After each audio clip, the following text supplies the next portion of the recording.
శ్రీనివాస్ గారు. అధ్యక్ష అన్న అధ్యక్ష, ఇదే నిండు అసెంబ్లీ సభలో ఈ స్థానంలో కేసీఆర్ గారు ముఖ్యమంత్రి హోదాలో ప్రత్యేక తెలంగాణ రాష్ట్రం ఇచ్చింది శ్రీమతి సోనియా గాంధీ గారే. చరిత్రను ఎవరు కూడా మార్చలేరు.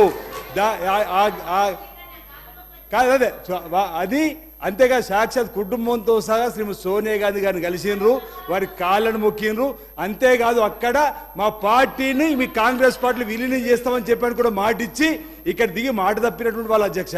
ఈరోజు ప్రత్యేక తెలంగాణ రాష్ట్రం 100కి 100 రూపాయలు 4 కోట్ల ప్రజల ఆకాంక్షకు అనుగుణంగా ఇచ్చిన మాటకు కట్టుబడి ఇచ్చింది కాంగ్రెస్ పార్టీ. శ్రీమతి సోనియా గాంధీ గారు మన్మోహన్ సింగ్ గారి నాయకత్వంలో వారు బహుశా వారు గమనించిన లేదా రికార్డులు సరిచేయమని చెప్తున్నాం అధ్యక్ష.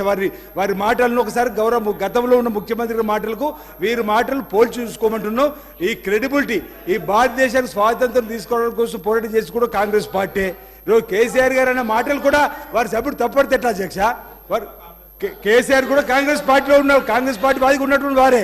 ఈరోజు వారి మాటలు నిరుద్యోగ భృతి వాళ్ళు ఇచ్చారు అధ్యక్ష, డబుల్ బెడ్రూమ్లు ఇచ్చారు అధ్యక్ష, గతంలో దళిత 3 ఎకరాలు ఇచ్చారు అధ్యక్ష.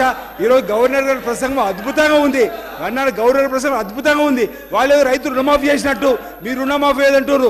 2 మాసాలైంది అధ్యక్ష ఈ ప్రభుత్వం వచ్చి. గౌరవ ముఖ్యమంత్రి గారి ఆధ్వర్యంలో ఇప్పటికే 2 పథకాలు అమలు చేసినాం. నిన్న మన గవర్నర్ గారి ప్రసంగంలో మరో 2 అమలు చేస్తామని చెప్పినాం. ఈరోజు 500 రూపాయలకి సిలిండర్ ఇస్తామన్నాము, ఈరోజు 200 యూనిట్ల కరెంట్ ఇవ్వబోతున్నాము.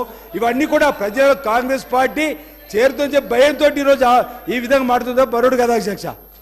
పల్లారాజేశ్వర రెడ్డి గారు.